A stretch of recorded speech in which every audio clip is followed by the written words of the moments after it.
the Ron and Brian Podcast. Get ready to fill your ears with the latest news, politics, current events, and whatever else we feel like talking about this week. And now, your hosts, Ron and Brian.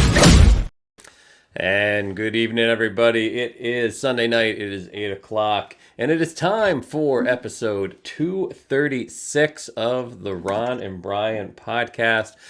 Brian, an unseasonably bright evening here in the Northeast. I believe the effects of the Aurora Borealis going on right now. But how are you doing on this, the second Sunday night in December? Doing wonderful, Ron. I don't know, but a lot of people see Sunday night and they get nervous, they get anxious. Right. They're feeling the worries from the upcoming work week. Not us. Right now, I feel like the weekend's not over yet. There's so much time left. I feel like we're gonna pack in this evening is what some people do in their entire Sundays. And it appears you're in corporate housing again. Still in corporate housing. What yes. exactly is going on now in your regular? You were back in the apartment a couple of weeks back. Now back in corporate housing. What's going on?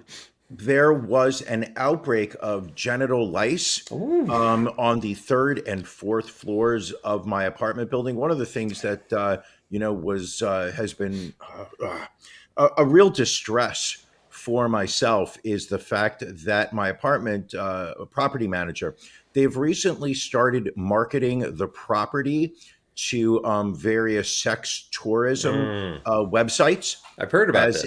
As a destination spot. If you're tired of Thailand and you've just had enough with underage girls, come to Queens, New York, where you can have literally a apartment floor dedicated to nothing but orgies. So what they do on the third floor is they have removed all the apartment doors. Okay. Bedrooms, everything, closets, all the doors have been removed. They have set up a little a desk in the lobby where the visitors come in, they check in with the desk, and they go right up to the third floor, where they are immediately handed one condom for their 1 week stay and a 1 gallon industrial jar of lube. And basically they stay there for the week, having rampant sex with men, women, donkeys, midgets, pieces of fruit. Right. Interesting. Absolutely. It's just awful. And I'm on the 7th floor. So basically the Department of Health raided the building this Thursday night after the undercover inspectors had spent about 7 to 8 hours observing. Right. Building got shut down. So I'm back in corporate housing for this week. It's starting to feel like home to me, Ron. All right. Well, I guess all we can do is just plow through it and get into the episode. And as always, starting things off with Drink of the Week. Drink of the Week. Na zdrowie. Salud. Drink of the week. Sláinte. Drink of the week. Drink of the week. All right, Brian, what are you drinking this week, my friend? All right, Ron, this is nothing. This may look like a coffee mug, right, but it's not. Inside is what I am going to call my favorite Christmas beverage. Ooh. I'm not going to call it holiday. No. Because I'm not looking to be inclusive of Hanukkah fans or Kwanzaa fans. This is a Christmas drink. All right. This is for baby Jesus. What you're looking at here, Ron, is raw, organic, 100% unfiltered apple cider. It is spiked with a little bullet bourbon because I needed some alcohol on this fine Sunday evening. Sure. But it's warmed up to perfection. One of my favorite holiday drinks is the apple cider. So cheers to you. Cider and bourbon. I mean, it really is a classic pairing for the fall. Oh, that's so good. There you go. Take another sip. Take another sip. You have earned it, my friend. Now it's raw and organic. I don't know what raw implies here. I'm assuming it means it hasn't been pasteurized. So I'll likely get tapeworms before Tuesday. But right now, it's going down delicious. Yeah, I Ron, think it means whatever was left on the actual apple is ground up in the cider with it. now the problem I have in terms of the kill floor, Apple at the Apple factory here is, are they killing the apples humanely? Are those apples in their last moments of life living in fear, where those toxins are being secreted throughout the apple through into its flesh, so that when it's time for me to drink this just delicious apple beverage, like, am I taking those toxins Right. in? Like, was this a grass-fed apple? Was this an apple that was allowed, to walk Free around? range apple, Exactly. if you will. I get it. Exactly. This may call for a Ron and Brian investigation. We'll reach out to Matt and get him working on that. I would appreciate that. Matt's been a little lazy this Little bit. past week. A little bit. I know he does. I know he does a couple other podcasts. Which we don't like. Right. We don't appreciate. It's not. But since we don't pay him, we can't really complain too much. Well, we have given him some of the Patreon money over the past month. Some of the money that our loyal Patreons, it's part of their monthly subscriptions, have been contributing to us. We have been putting money towards his rehab Right. fees. I know that during the week, Monday through Friday, he's staying at an inpatient rehab facility for his voracious cocaine addiction. And I believe that's how his counselors termed it: voracious. Yes. And I believe the other quote was life-threatening cocaine habit. Sure. Well, I mean, the most disturbing part was when he was just mainlining baking powder. Yeah. and It was they said, a low point. They said, "There's no cocaine in there, Matt. Put the pipe down." And he said, "No. Check out that rock." It was low. It was a sad moment. Ron, Yes. what are you drinking? So this week, Brian, had a few last night. Recovering today. I'm not as young as I used to be. So just. But you've had the whole day. You've had the I whole know day to recover. It's a rough day, but I'm going just straight coffee this evening. Of course, in our custom Brian mug, we have heard you. It continuously sells out. We get an order of these. Well, first, let me take a sip of this coffee. This is from Costco. This is their whole bean coffee, which is actually Starbucks medium roast. I used to drink that all the time. Solid cup of coffee. You'll get to experience this next weekend when you come for a visit. It's going to be a wonderful cup of coffee. You moved me over to La Colombe coffee. Yes, I need to pick up some of that too. I love that. But anyway, so we get an order of these mugs in. They sell out instantaneously. We have heard there are still supply chain issues due to COVID. We are working on a larger order.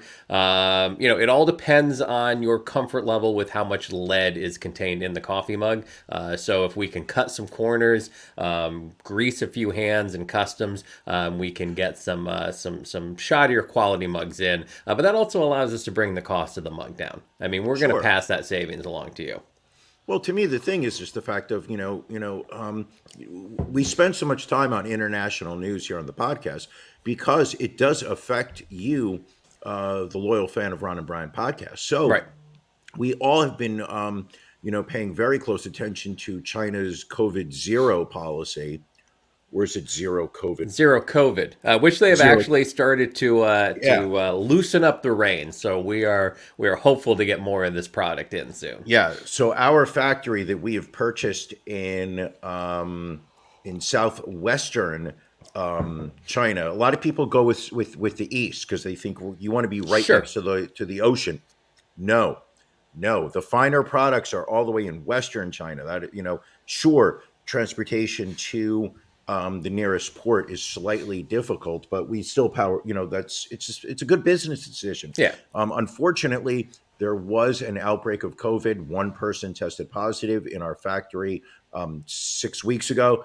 and the authorities have just shut down the factory. It's a trickle down effect. It's a trickle down. But I will say, even with the limited supplies, the Brian coffee mug outselling the new Ron lapel pin 12-1. I know we are typically very competitive about our merch, and this is something I would normally be upset about, but I am just proud that your new product is so popular with our fans out there. I saw two of our Patreon friends of the show. I saw two of our Patreon members this weekend. Right. And I hand delivered their That's service right there. Their Ron lapel pin. And I will say that the watching, it's one of those things where it's just, giving. It's like Christmas morning. It's like when you were a kid and that very special gift that you didn't think you were going to get. Sure. And you opened up that present and there it was, because mom and dad had fooled you. They said, oh, we're not going to be able to get this in time. And that's the kind of look on their faces, I can imagine. Watching their eyes light up when they realized that I really did order lapel pins for them all, because both of them, both Dom and Billy, when I handed it to them, the look of shock on their face, and they looked at me, and both of them said, "You really did that?" And I was like, "Yes, yes, I really." Like they would doubt you. I spent my hard-earned I want that mug too. Like, people, like the factory issues are so bad that I don't even have one of those mugs yet. The man himself does not have a mug. Can I see that mug again? One more time. It's so genius. I have a question for you, all joking aside. Do you use that mug throughout the week, or is that simply your podcast mug? This is simply my podcast mug. Okay. I like a little bit more coffee normally. This is a smaller mug than I typically would like. I think when we finally do get everything straightened out, I may see if we can do a reprint in a larger, maybe a 16-ounce mug, because that's really, coffee connoisseurs like you and I. That's really the amount of coffee we want to have in a sit-down. Well, to me, ultimately, I want to have a 32-ounce coffee mug. Like, I want like a soup bowl with a handle on the side of it. So you want a big gulp of coffee is basically what it comes down to. I want to be able to say I had 1 cup of coffee this morning. There you go. And maybe it's 64 ounces, but that's not the point. The point is the fact that I had 1 cup of coffee. Ron? Yes. What's bothering you this week? You mean, what's our beef of the week? Can you give me some relief? Oh, wrong button.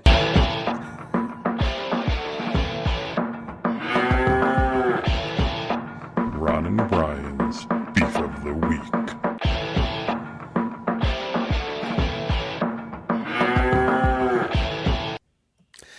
So you're asking me my beef this week, Brian. It's also with the supply chain, surprisingly enough. Not only is it mugs that's screwing up production, but other products as well. I saw a product on TikTok, which, me, I love my kitchen gadgets, and I wanted to purchase it, Brian. It's a little something called the Stuffler. And you hear that name and you think that it's probably something perverted. But what it is, Brian, you can make yourself stuffed waffles. And so this one in the photo, it's like a dessert type waffle. But I saw somebody on TikTok, they made chicken and waffles with the chicken and the cheese stuffed inside of the waffle. And then they made a ham and Swiss inside of a waffle. You can do ham and Swiss. You can do a Monte Cristo. This person also did a pepperoni pizza inside of a waffle. I mean, at the end of the day, I think we need to agree that a waffle is a perfect delivery method for a lot of different foods. They made a s'mores stuffed waffle. Just, the possibilities are endless. So with my wife's birthday coming up this upcoming week and having a little get together with some friends, I figured I could make like some chicken and waffles for us to eat. This, Brian, I cannot find it anywhere where it would get delivered before the beginning of the year. And these are so it's sold out pretty much, like it's for immediate delivery. I've yet to be able to find it. Can I ask a question? I'm assuming you've watched multiple videos. How do they insert the filling inside of the waffle? So if you see that piece with the red handle, that's like a little almost form that goes in there. So you put a little, it's thicker. That's how you get the thickness. You put down a layer of waffle batter. And then you put in the layer of whatever you want to have stuffed inside of the waffle. And then you put more waffle batter on top of it, close it, flip it over, and give it 7 to 8 minutes to cook. But what's preventing the waffle batter from just sliding over whatever topping you're putting inside? I guess when you put that first layer of batter down, the waffle iron, I believe, is already on, so it's going to start to cook a little bit. So it's going to set up that bottom layer a little bit for you. So like, say I wanted to put like a piece of ham and Swiss inside. To me, the ham and Swiss is just going to sink to the bottom. Well, you got to remember how thick waffle batter is too. It's not like it's liquid, but it's a thicker liquid, so it's not necessarily going to sink in. But again, Right. I won't be able to tell you for sure because I'm not going to be able to get this for a few weeks. Got it. Well, that's a shame. It's frustrating. It is frustrating. Brian, what's bothering you this week, my friend? Okay. Listen, you know me. I love the holiday season. I am do. all about it. So, earlier this weekend, I went to one of those pop-up Christmas villages where there are what do I want to call it? Not I wouldn't really call them stores. They're really like huts Right. where different vendors have set up shop to sell their wares. My beef is false advertising when it comes to Christmas villages. Really? Because what I found was not a Christmas village, but what I found was just people selling trinkets of junk. That unfortunately will happen. We have a Christmas village down in Philly, and unfortunately, it's very similar at times. Literally, it was costume jewelry. It was Native American ponchos and rugs. There were people selling little chocolates. There were apple cider, not apple cider. Yeah, there were apple cider. There were hot cocoa vendors, which also. Yep. I would like to somebody to explain to me how the Koreans have embraced the corn dog. I did not realize that they had done that. Oh my God! You need to look up Korean corn dog? Okay. because it is an entire industry that has embraced the corn dog, but has gone crazy with the toppings. So it's no Interesting. longer just a corn dog; it's the hot dog and the cornmeal. But then they're going to put bacon and hot syrup and spicy, Cajun style seasonings all over it. Wild. But yeah, so I'm walking through this Christmas village, sipping my apple cider, all ready to experience Christmas 2 weeks in advance. And what I got was just staring at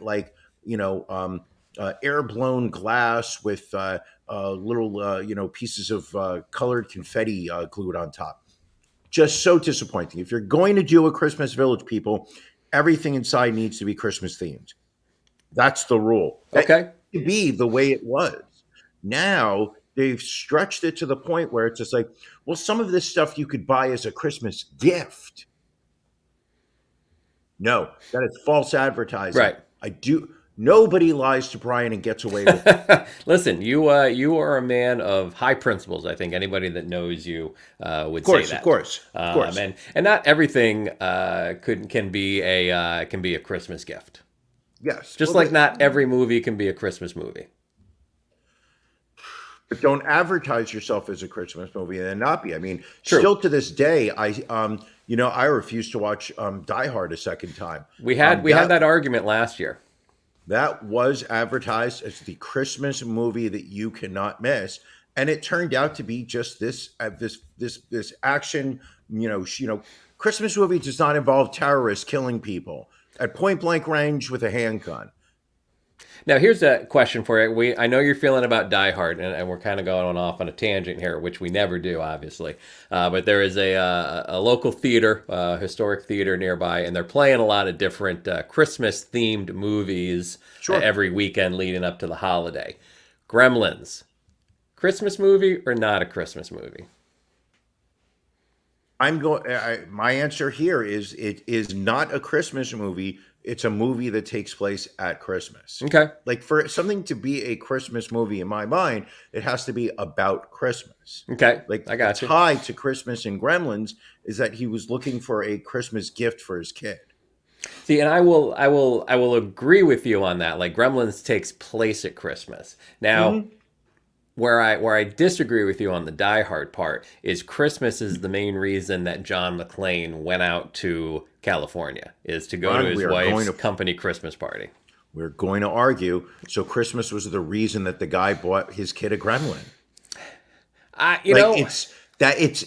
It's like he could have flown out there on July 4th for an Independence Day party. He could have flown out there on July 17th for Brian's birthday. It just so happened that they made it Christmas. But the movie is about terrorists that take over the Nakatomi Plaza. Very nice. In Century City, I believe it was. And there was one police officer who happens to be in the building off duty, out of his jurisdiction, who decides that he's not going to lay down for the terrorists. He's going to fight back after taking his shoes off.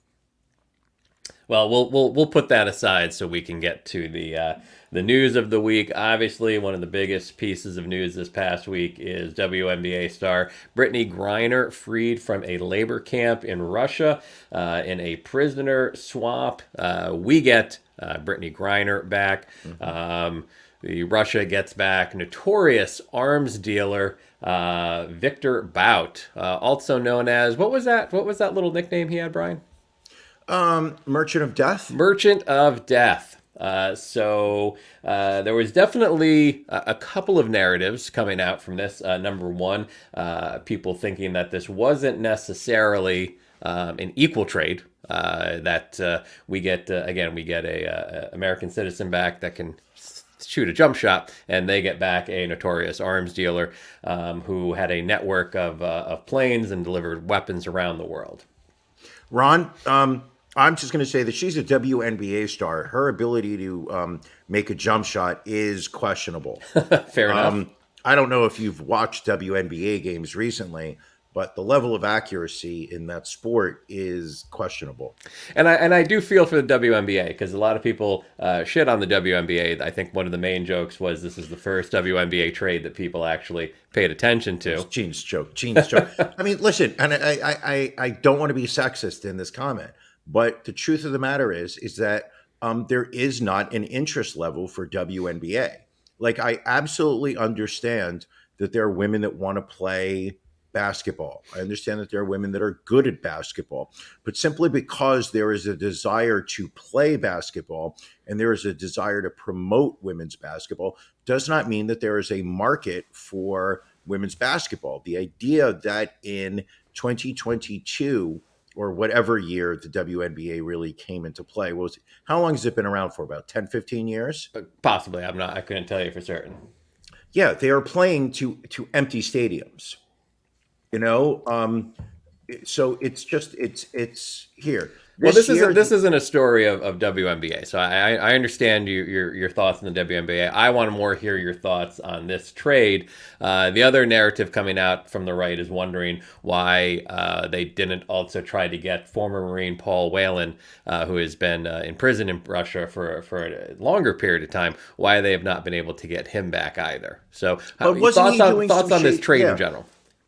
Wasn't Paul Whelan doing some shady shit over there? Well, so Russia's argument is, that Britney Griner's case was different. She was obviously caught with a vape pen. It was basically a drug law violation, whereas they accused Paul Whelan of espionage while over in Russia, which he denies. So sure, if he was doing espionage, he would be denied. You should do that. Now, what's interesting is John Bolton, former national security advisor for President Trump, said that during the Trump administration, they had actually explored a trade for Paul Whelan for Viktor Bout, but determined that the danger that Viktor Bout presented, made that trade unreasonable. So sure. You now have to then question, and if that's true, we don't know if it is or not. You then have to wonder, should there have been any instance where this man should have been freed? I mean, again, you want to get Americans back that are being held in foreign countries. This also opens up the possibility of saying, under a Biden administration, if you want to get one of your fellow countrymen freed that's held captive in the U.S., just kidnap an American and we'll do a trade for him. Listen, this was a situation where you had a relatively, this was a trade that Biden had to make. Under no circumstances was he in a position where he could look weak to his constituents, meaning Democratic voters, and his fan base, Democrats, to allow an African American sports figure to be sent away for 9-10 years in a Soviet prison for possession of a vape pen. The idea, unfortunately, was that he did not have much that the Russians wanted to exchange for her. She, as much as she is not important to the overall daily activity of America, there were a lot. Everybody knew who she was. Nobody knows. Like, think about it this way. Take a poll a week ago. How many people knew who Britney Griner was, and how many people knew who Paul Whelan was? Right. It's just simply the fact that she and her and this case was very much on people's radar. It very much was a question on a daily basis, especially in the African American community, of what is Biden doing to ensure that this woman is not being locked away for the next 10 years of her life. What are the efforts that America is doing? It was reaching at a point where it was becoming a black eye, pardon the pun, on the Biden administration, that she was being sent away for so many years, and they literally were unable to convince the Russians to let her go. Russians played hardball. They definitely got they got something that was much more tangible in terms of being beneficial to their efforts. But at the same time, Biden did not have much to trade. And I think for me, it always raises the bigger question of should we as Americans be traveling to countries that we have such poor diplomatic relationships with? And I know with Britney Griner, it was a little different because she was playing for a basketball team over there. But I mean, you look at situations like that. You look at someone like an Otto Warmbier who was captured in North Korea. Yes, like there are so many places, and I get that you want to go see different cultures, travel, whatever. No. There are plenty of areas in this world that we can travel to with countries that we have decent relationships with. Mm-hmm. But for people that get captured in Iran, they get captured in Russia, they get captured in North Korea, like, why are you traveling to these countries and supporting these economies of people that, their end game would be the destruction of America? Well, I mean, in this case, listen, has this woman paid a price?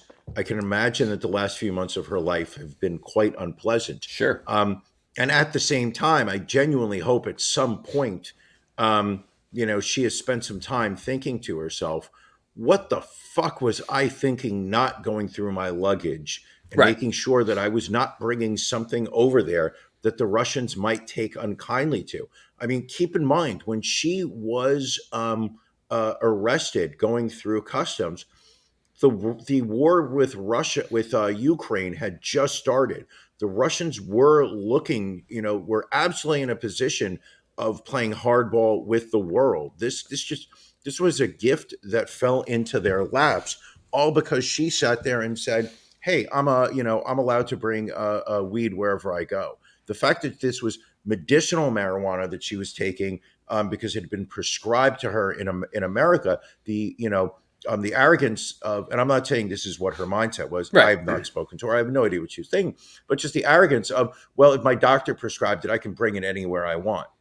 If I'm going to Russia, I'm going through my luggage 18 times. Yeah. Heck, if I'm flying to anywhere in the continental United States, I'm going through my luggage 18 times in case somebody put a handgun in there. I don't own handguns, but just in case, I don't want to be arrested. Every now and then, you accidentally end up with a handgun in your luggage. You Correct. You have the worst luck that way.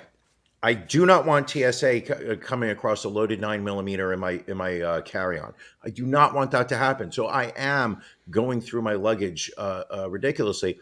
This woman sits there with a vape pen going through and be like, oh, it's a fucking shame what happened, but I kind of feel like this was something Biden had to do. I do very much enjoy the narrative on the right, which is no matter what Biden did, they were going to be upset about. Oh, sure. Because the fact that she was there, they were going after Biden for looking weak, that he was unable to do anything. And then at the same time, they're going after him when he does do something. Well, and it's funny because in that initial news cycle, you start seeing the right throwing out, talking points and seeing what sticks. So first it was like, well, Britney Griner better stand when the national anthem's played. And that really didn't get a lot of traction. But then people thought, people were like, oh, this is a lopsided trade. And oh, we didn't get Paul Whelan back. So it's like in that first couple of hours after it was announced, you see 6 or 8 Republican talking points get thrown out, and then they see which gets the most likes, which gets the most retweets, and then they really start to hammer home those points. So it's just like, but to your point, no one celebrated the fact that we were able to get one American out of Russia. It's why didn't we get this other one? Why did we give up so much? It's unfortunately the narrative that goes on in this country. I don't think there's anything to celebrate right now. I'm not going to lie and pretend that like I'm pleased that this trade was made. I mean, she went over there willingly. She went over there to make money willingly. The left argument of no one's talking about what a shame it is that we pay our WNBA players so little that they have to supplement their income by playing during the off season in foreign countries. That went nowhere, and it's utter bullshit. If you said to me, hey, why don't you go to Russia and make some money? I would be like, no, thank you. I'm okay. Thank you very much. Ron, I don't even want to go to the deep South. Like if you were to say to me, Brian, go to Tennessee, Brian, go to Georgia or Alabama. No, thank Hard you. pass. Mississippi? Nah, my people, no. This nose is not going over too well in West Virginia. So it's there are places in America I won't even go to, let alone countries that are openly hostile to America. And, the fact that we had to get her back, because at the end of the day, I do believe in the military creed of, never leave anyone behind. Genuinely believe that. Okay. Even if you don't like this person, they are still an American. It seems as if at some point there became a divide in this country between we are Americans versus non-Americans to my ideology is more in line with somebody from Russia. So I'm going to be more sympathetic to some people in Russia than I am with other Americans.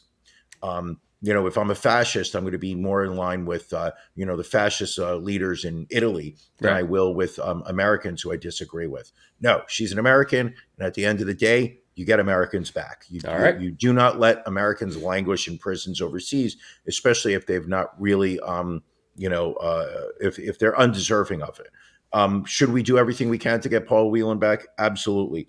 The Otto guy in North Korea, I don't really know what the fuck his deal was, but he had no business being in North Korea. I'm terribly sorry. That's an even worse place to travel than Russia, in my opinion. That is the worst place because they are absolutely looking to try to looking for bait on how they can leverage the value of what they have. No, absolutely not.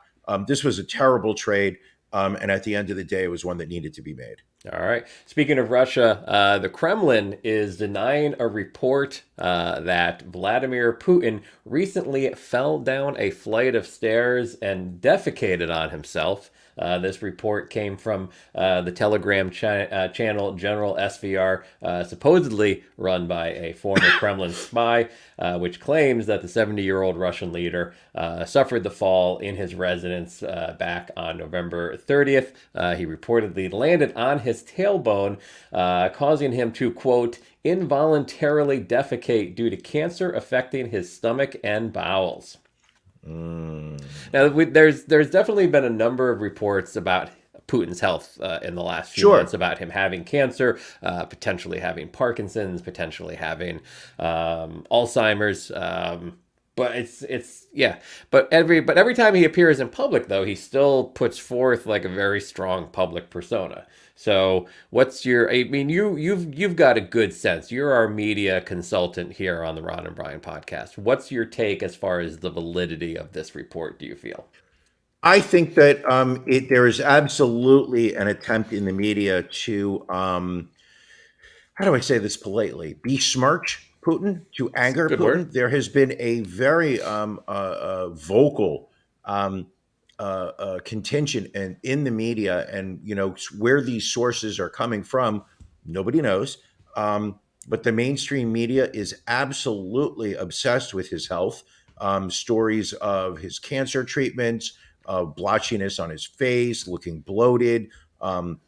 Puncture wounds on his hands, which might confer IV use. Right. It is absolute. There's definitely a segment of the American society that is pushing this narrative that Putin is not healthy. I guess in an effort to make him look weak, to make him feel weak, to distract him from the world that he has created around himself, which is that he is the most powerful man in the world, that he is a threat. Now they're putting out this narrative that he soiled his underwear.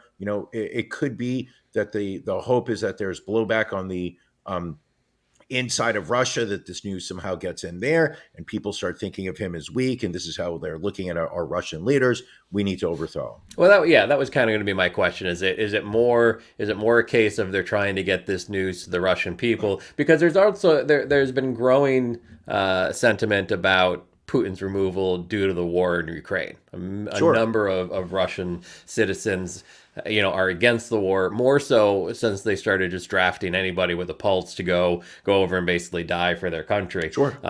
So you have to wonder if this is more of a propaganda piece than anything that is actual legitimate news. He doesn't look healthy. True. He does have a bloatedness to him. That could also be because he drinks a lot. You know what I mean? Which would not necessarily mean, hey, this man's not in his clear mind and needs to be overthrown. But it just does feel, it's the same thing where when Trump was president, where the P tape stories, Right. where it was very much a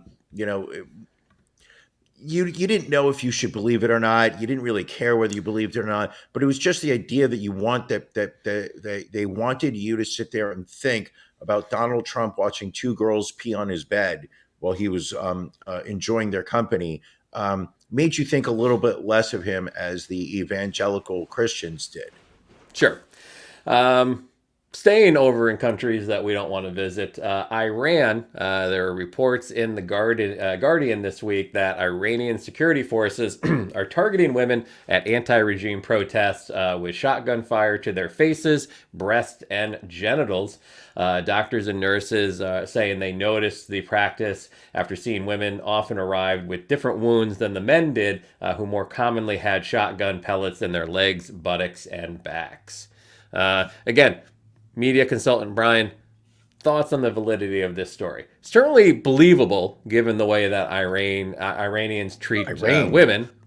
Yes, I'm going to say that in the moment of battle, I don't believe that you have very much time to look at someone, figure out their gender, and then decide where you're going to aim for.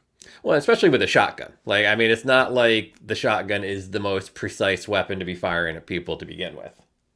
Yeah, no. So I'm going to say that this is probably some form of propaganda. All right. Brian rules it propaganda. What do you think? Well, this isn't just, as 51% owner of the podcast, what are your thoughts on it? It's one of these things where it feels like there could be some validity there, and I think you may have some individuals within the Iranian security forces that are doing this purposely. Sure. But I don't know that it would necessarily be a policy. I think if you are, I think there is just a blanket policy of, bringing pain to those that are protesting against the regime. And, Right. I think probably police in Iran are given a pretty wide range of ways that they can deal with these protesters. And I Right, think right. I think just like in America where you have certain cops that kind of police in a way that they want to police, I think you probably have that mindset with some individuals within the Iranian police force as well. So I'm sure they're seeing this in some cases, but I don't know that it's an across the board type policy that they have in place. Right, right. It's sad. Yes, it is. And at the same time, it really does seem like the protest movement in Iran has definitely accomplished some stuff. Well, it's interesting. So you see in Iran where they supposedly disbanded the morality police, and then you Sure. see over in China where due to the protests there, the government has walked back a lot of the zero COVID. I mean, those are two countries where the government usually held pretty steadfast in how they treated Sure. their. So it's interesting to see extended protests starting to make some change in those countries, and you have to imagine that will just encourage further protesters and encourage the protests to grow. Yeah. It's people, one voice is not very loud, but the voice of millions can be thunderous. I have that tattooed on my right below my armpit on my right arm, and it's one of the reasons why I tell people to go out to vote. But when especially if you're living in a world where you do not have the your voice, Right. your voice is your vote at all times. Always be heard. There you go. Does One thing. this mean, Ron, does this mean that my protest for my 49% ownership and that I would like to go back to a 50-50 split, that at some point my protest will be heard? Well, right now it's only your voice. So if you can Right. find some other voices to maybe help you amplify that, we can certainly see if we can make some movement there. Okay. Okay. Well, so far our Patreons have been very silent. They have. I did put up a poll about a month ago. Should Ron allow Brian to come back to be a 50% owner between now and the Super Bowl? And resoundingly no. Crickets. Just crickets from some people. Not one person voted for me. Nope. Very disappointed. Now I forgot to mention prior to the show, I did want to bring up the fact that we are just a few weeks before the end of the year here, 2022 coming to a close, and that means the 2022 death pool is getting ready to wrap up, and we are going to start preparing for the 2023 death pool. Looking at current standings, we have friend of the podcast Jocelyn in first place with 81 points. I am solidly in second with 66. Third place, we have listener Max M and Patreon subscriber Janelle at 37. Brian, you got on the board recently. You're in fourth place with 13 points. William Esquire with 9. And then we've got a tie in sixth place with Dom C and Erica M at 4. Biggest shocker, I have to think so far, is two-time defending champion Andrew H. Currently sitting with a big goose egg on the board. Well, if you remember correctly, he is very much a come from behind person. I was speaking to him about a week ago. He told me that he had hired a team of assassins to basically fly out west and start executing the people that were on his list. He did reach out to Tom Cruise from the movie Collateral, where he was going to in one day execute all 20 people on his did you see the movie Collateral? I did not. Motherfucker, that was such a good reference. Well, it was a good. I'm not just okay. because I haven't seen it doesn't make it not a good reference. So the whole idea is Jamie Foxx plays a taxi cab driver who is hired by by Tom Cruise, who basically says, "I want you to be my taxi driver. I want you to drive me around town. I'll pay you $2,000 for the day." Right. Jamie Foxx needs the I money. mean, I know the premise. Absolutely. Yes. And then Tom Cruise just goes around town killing people. And it all turns out that like they're all connected somehow. I don't remember how, but like, yeah, forget it. I'm like, you just Well, anyway. So Exciting year, but the other thing with Andrew, in looking at his picks, he went with a number of older people. Like, I'm sitting in second place, but that's only because I picked Aaron Carter, who was worth a solid 66 points when he passed away tragically earlier this year. Andrew would need, based on where Jocelyn is sitting, Andrew would need roughly, I would say, 5 to 6 of people on his list to pass away in the next 3 weeks. So a celebrity carnage unlike that we have seen previously would need to happen. It can be done. It can be done. There's still 3 weeks left in the year. So as we get ready for 2023, we will be posting on our social media the link to our 2023 death pool. So you can go on to, if you go onto Instagram, there's a link in our bio. We'll do it as a post on Facebook and on Twitter. So there'll be a link there which will take you to a Google Doc. You just fill that out prior to midnight on December 31st. No cost to enter. Brian, what can people win? Cold cash. That's right. Now, normally, one of the things that we prefer to do is to ensure that money goes to good use. Yes. So, whereas, when we play Can You Beat Ron, and have proven, yes, you can beat Ron, money has been donated to a charity of your choice. Not in the death pool. No. You win cold, hard cash from my wallet, from Ron's wallet, from the podcast wallet. That's right. Ron, how much can they win? I believe we do 100 for first place, 50 for second, and 25 for third. I believe that is exactly what we do. And we do not count in the standings. So me being in second place is irrelevant. Max and Janelle technically are tied for second right now as far as a payout. And then Brian being in fourth doesn't mean anything either. We haven't really discussed how we handle ties, so we'll have to have a conversation about that. They take the monetary. Well, let's do it off the show. Exactly. So again, keep an eye out on our social media for the link and get in on the fun for the 2023 death pool. And I'm going to say this, and I know this can be taken way out of context. But when Ron says the fun of the 2023 death pool, he is absolutely correct. These death pools are fun. I know in the beginning there was some trepidation among some, including myself, of do I want to be the person that is rooting for the deaths of Hollywood celebrities or sports figures or news figures, whatnot. I realized very quickly, yes, I am. I am that person. Well, and also I think what's important to note is people are going to die regardless of whether we play this game or not. So correct. I think it's just, I think it's an interesting case study into the human mind. Correct. And to me, the fun of finding somebody, of getting a news alert on your phone that somebody died, and immediately going to the Google Doc to see, hey, hold on a second, did anybody pick this person? Did anybody score points off this person?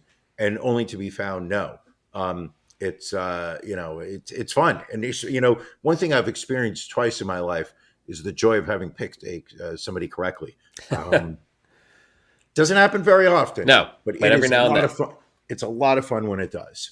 All right, moving on. For instance, hold up before we move on, Ryan. Sorry. Tell me about the joy you experienced when Aaron Carter was dead. It was mixed because he was an individual with a very troubled life, and you felt something like this might happen. It was tragic, but yet at the same time, exciting that I leapt up into second place. Which usually I know you prefer to win these things. I mean, again, I'm very competitive. We said that earlier. Yes. But listen, Jocelyn also picked Aaron Carter. You can't fault her for making a solid pick, and that's why she is sitting in first place right now. What was her other pick? Let me see here. She took. She had two others: Nichelle Nichols and Queen Elizabeth. So not only is she number one in points, she is also the only person to have picked 3 correct deaths so far. Nichelle Nichols, that is a solid pick. Yeah. I mean there's definitely, and that's what's what's always amazing to me is when we do our picks first before we really look at anybody else's, because we don't want to be influenced by anybody else's picks. Yeah. So we knock out our picks, and it's there's always that. I think you go through this as well when we start getting our listeners picks in, and then you just see like a name on there, and you're like, holy shit, that was a good pick. How did I miss that one? Like I'm looking at like Andrew at like he's got Pele on there, who is going through like medical concerns right now. I'm like, man, he's in palliative care. Why wouldn't we have picked that? So it's always interesting to see again how people's minds work and really who's really in tune with what's going on in the world. And the other thing is you can see some people put down different people take different approaches. You see how some people tend to go for people that they want to die. Right. Some people go for people in their 80s because they're thinking like, hey, 10, 15 points, get a couple of those and I'm gonna do all right. You see some real long shots in this death pool. Like an Aaron Carter. That kid was in his 20s, like 30s? 34 he was. Aaron Carter was 34? He was. Jesus Christ, I'm getting old. But like just to sit there and you're looking at people, for many years, I think, for most of the 2010s, I had Lindsay Lohan in our pool. You did, yeah. I sat there and said, listen, the cocaine abuse is going to catch up with her. She seems to have gotten her life back a little bit more under control. She has, without a doubt. And it's a lot of fun, people. When the link comes out, we're going to promote it very much on social media. Entries are free. No reason not to join. There you go. So again, moving on, scientists at the University of Colorado at Boulder recently revealed a somewhat disturbing video showing how much, quote, invisible toilet water sprays into the air after you flush a toilet. I believe we've got the video here. Matt, can you pull that up on the screen, please? All right, let's see if we can get this playing here.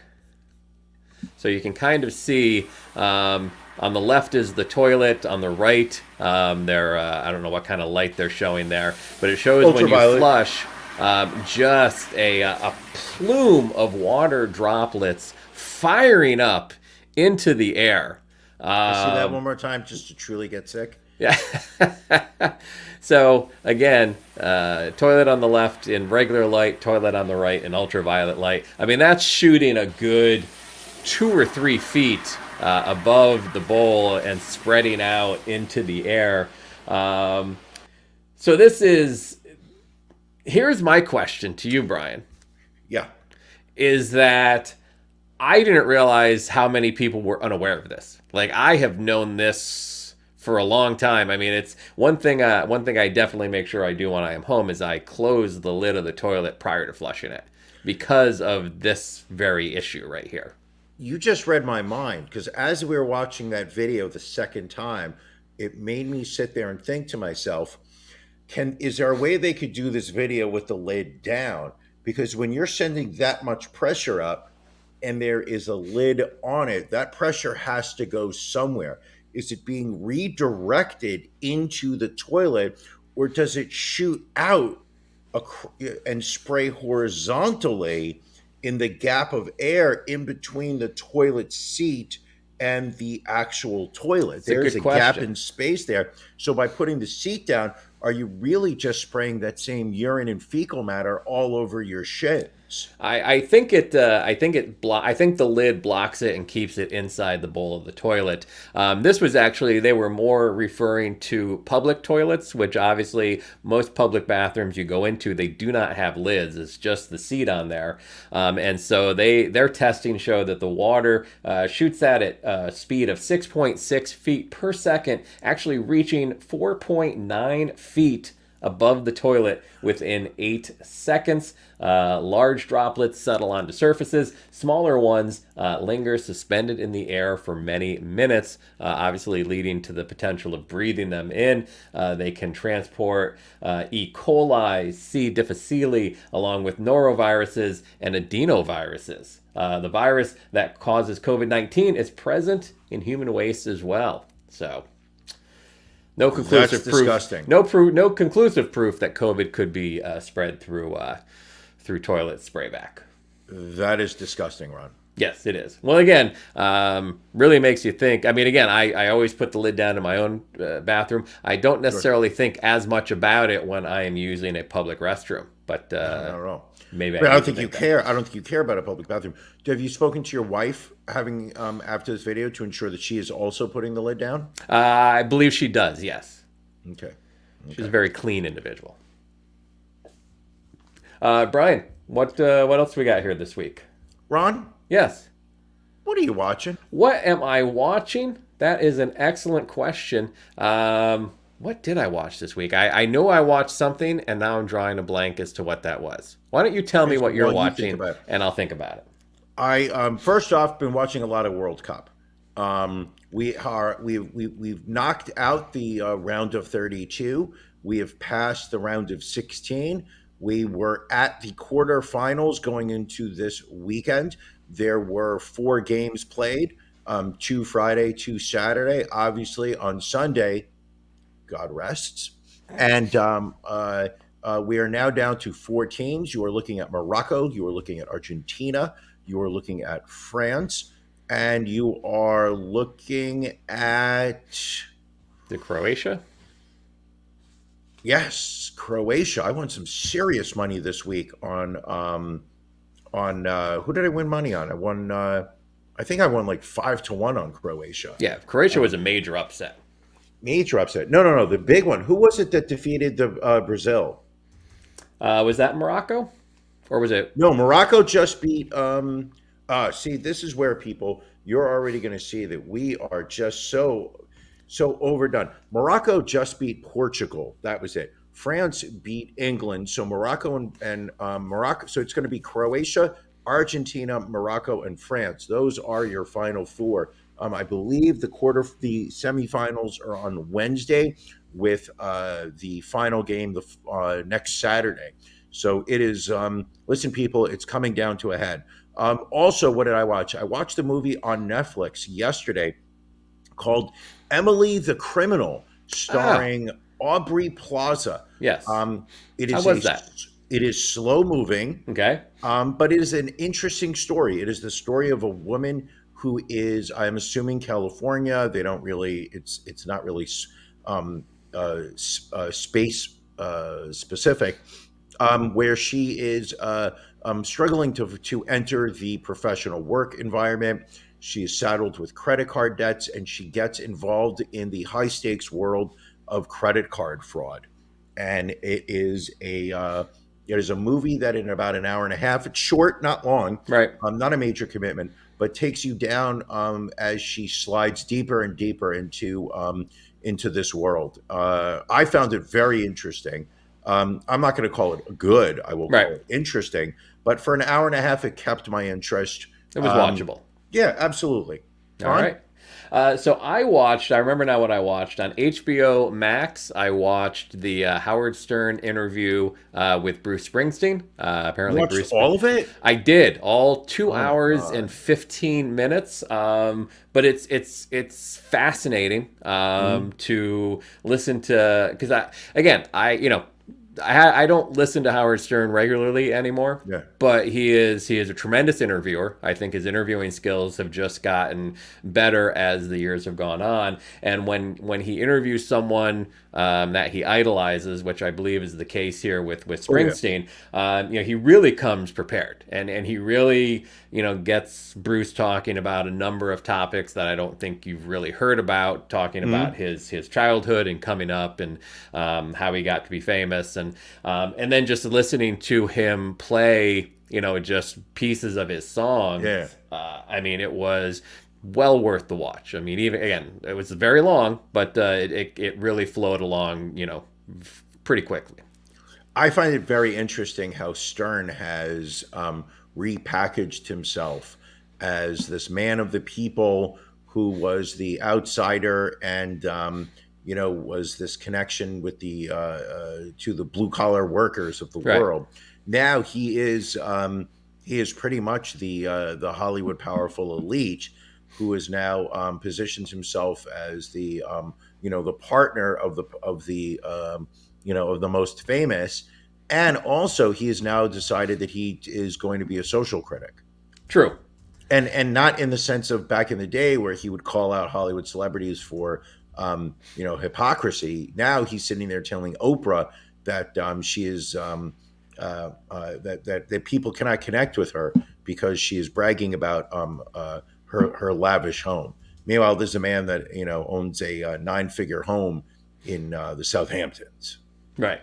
Well, but what is interesting is, some of his comments from the past, he still needs to kind of atone for. And they kind of talk about that, how, he had to kind of sit down years ago with Bruce Springsteen and kind of apologize about some comments, that he made about Bruce's music prior, comments that he made about his about Springsteen's wife. Really? Oh yeah. So it was.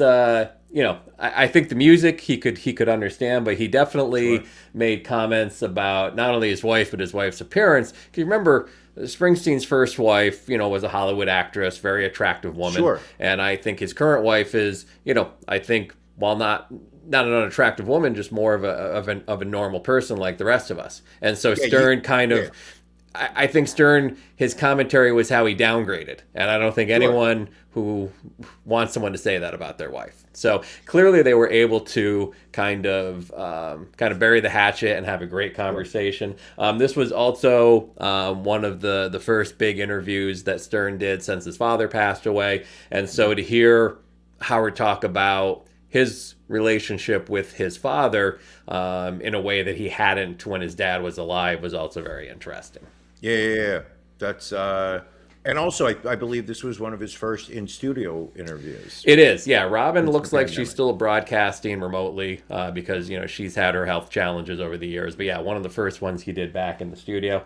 So catch that. Well, wait a second. So he's doing it in his home. She's doing it in her home.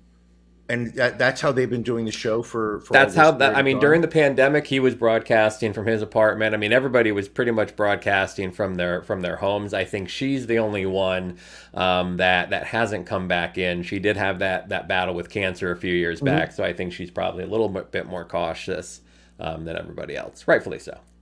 Also finished watching Wednesday on Netflix, the Tim Burton Addams Family kind of, I don't know if you call it a Was this the reboot. show you said you were masturbating a lot to? I was not. No, I can't say that I was. But it was good. I mean, it was decent. I think they definitely set it up for a second season, but it was nice that they kind of resolved the first season storyline. But I would say give it a watch. Okay. And then I did not watch. I caught a few minutes of one of the episodes of the Harry and Meghan docuseries, and was just completely annoyed by both of them. So, don't think I could watch all 3 episodes. I think more come out next Thursday. Yeah, I think they released 3 this week. They're releasing 3 next week, and then I believe Meghan will be releasing Harry into the general population, where he'll be allowed to say his own thoughts. H. She calls him H. And that's just H&M. That just annoys the hell out of me. You and your wife don't call each other by their initials? We don't, no. Listen, I'm going to say this. If he's happy with her, what's the problem? Right. I think everybody is just, Meghan seems, from what I've picked up on, never met the woman, so this is a bit, but she seems to be an opinionated person. She seems to be a person that speaks up for herself and absolutely takes a stand on issues and whatnot. And I think that what people, at least in the the royal family or the royal fans or whatnot, want someone who's just going to keep to themselves and not make not take any stance on things. Right. Well, I think if there's one thing the monarchy has shown over the years is they don't have a lot of tolerance for A, women that speak their minds, and B, persons of color. And so, Sure. and when you get one of those individuals that has both those qualities and marrying into the royal family, and listen, I don't think, I don't think Harry stepped away from the royal family on a whim. I mean, I think there's the one thing you do see in this documentary is their relationship and how they work well with each other. So, it was very. I think it was more interesting hearing his take on things because. I don't want to say he made a greater sacrifice than she has. Oh no, he did. But He in a walked away from a way, lot. yeah, He in a walked way away he from a did. lot. He walked away from a potential, potentially being king. A Walked life away of privilege. Let's life just be of brutally privilege. honest. Walked away from a lot of Yes. money, and again, she walked away from a Hollywood career. But again, like I said, there were Hold on. sacrifices. I don't know that they were necessarily equal. She did not have that much of a career. Wow. Let's be brutally honest here. Her claim to fame was She was in TV Suits. Suits, Yeah. and she did the Deal or No Deal briefcase. That's story. right. You're correct. Like it's not as if she was Julia Roberts that walked away from a Hollywood career. Fair enough. He walked away from the British royal family. To me, I mean, what I'm interested in hearing from him, and I'm not sure how much he's willing to open up about it, is, but like, what was the level of disillusionment with the royal family after watching, the abuse that his mother took? Well, and that, in the one of the parts I did watch was. I like the way you say you watched just a little of it, but I watched like 15 minutes of one episode. Sure, I'll say that much. But the part I did watch, he does address, in seeing the media handling of Meghan and all of these, what they basically say are fake royal protocols that she allegedly was breaking during her time dating him. Seeing the way that paparazzi went to her half sister to get stories and paid her father for photos of him prepping to come over for the wedding. Like, he does talk about how, he saw a lot of parallels between the way, the media stalked his mother, and how they stalked his girlfriend and then fiance. Right. And, he obviously had, having seen what happened to his mother, he then had a very similar level of concern about how the paparazzi was treating his fiance, with the added hate and threats that she was receiving because she was a person of color marrying into the royal family. Sure. Yes. I mean, we all know the British are not really known for their multicultural embrace.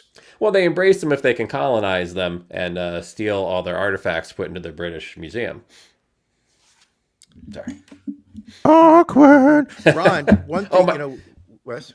I'm sorry. I almost forgot, Brian. We're running up on the end time, and we forgot to talk about football earlier.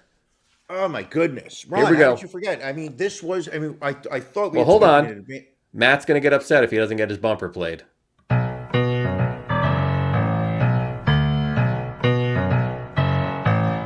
Locks.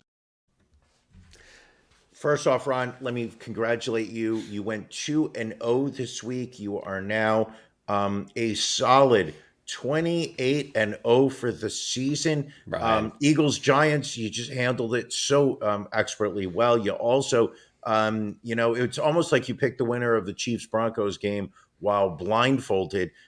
Your ability to just pick winners, so impressive. Well, I mean, again, right back at you. I mean, you made it seem like child's play with, in looking back at your picks for Minnesota, Detroit, and Baltimore, Pittsburgh, rivalry week this week. You just made it seem seamless that you made it to 28-0 also. So I'm as impressed with you as you are with me. It's going to be special. Yes, it is. It's going to be very special. Ron, who do you got this week? So week 15, I like a couple of road teams. Dallas at Jacksonville. I'm taking Dallas -6. And then New England Patriots are going to Las Vegas somehow as an underdog. Still don't know how anyone would be an underdog against Vegas at this point. But New England is getting 1.5 points. Loving that line all week long. So lock those two in. Brian, who do you like? Next Sunday, I've got the Vikings -5.5 over the Colts, and I am loving the Steelers -2.5 over the Panthers, especially after what they did earlier today. One of the things I think we should have mentioned earlier in the show, and I owe an apology to all of our viewers who are watching this live on YouTube or Facebook, whatnot, and the comments section. It seems to have we've been having technical difficulties. We did get an email from our partners over at StreamYard, the service we use to put this up to produce this episode. They have been having some problems with the comment section. We have been unable to see any of your comments all episode. Their answer was, well, after the show, you can look at it. One of the other options they gave us was, we'll stop the show every 5 minutes, read the comments, then you can come back in. And we just said, no, it's in real time. Yeah. I wish, I wish that we had been able to interact with the comments. Unfortunately, this week we were not. StreamYard has promised us that they will have this glitch fixed by next pay period. What am I, at work? By next week, next Sunday when we do the show. So we apologize to those people who are in the comments. Hopefully you've enjoyed the show. You have been interacting with each other. And I say kudos to you. All right. So we are getting ready to wrap up this episode. We will be providing some additional content, obviously, to our Patreon subscribers in the form of our After Dark, which always takes place right after this free broadcast. You go to ronandbrianpodcast.com. You won't find the Brian Coffee mug in the store just yet, unfortunately, but you will find a link in the upper right-hand corner to become a patron. You join at the bronze level or higher. You get access to the live broadcast of After Dark. And then we also send out, if you can't make it, we understand. Busy folks out there, holiday season, you're out shopping, you're out drinking with friends, having meals, whatever. We also send out the video and audio after every After Dark. And again, it's stories that sometimes we don't have the time to get to here on the main podcast. Some of the saucier, sexier stories. Always good for a couple of OnlyFans stories. So if that's the kind of content you seem into, and you want to get great merchandise as well, there's some great merch included with the different levels. Go to ronandbrianpodcast.com, not only for all things Ron and Brian, but for all things Patreon. Help support the show. Again, we always put that money back into it. We talked earlier about the money we pay out for the Death Pool win, the money that we donate for Can You Beat Ron, the upfront cost of buying, pallets of these mugs, pallets of these lapel pins. These are not cheap. I mean, you go to the store, you see how expensive things are everywhere now. We need funds. We take money out of our own pocket. All we try and do is break even. And with you folks joining the Patreon and supporting us, you can help us do that just a little bit.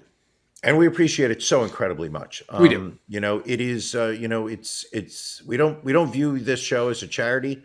We are so pleased and so happy for all of those who have sat there and said, "How can we support? How can we help?" So thank you to each and every one of you. Excellent. Another great episode, Brian. I have to say, pat ourselves in the back for this. Anything additional before we wrap up and get ready for After Dark? Love you, Ron, and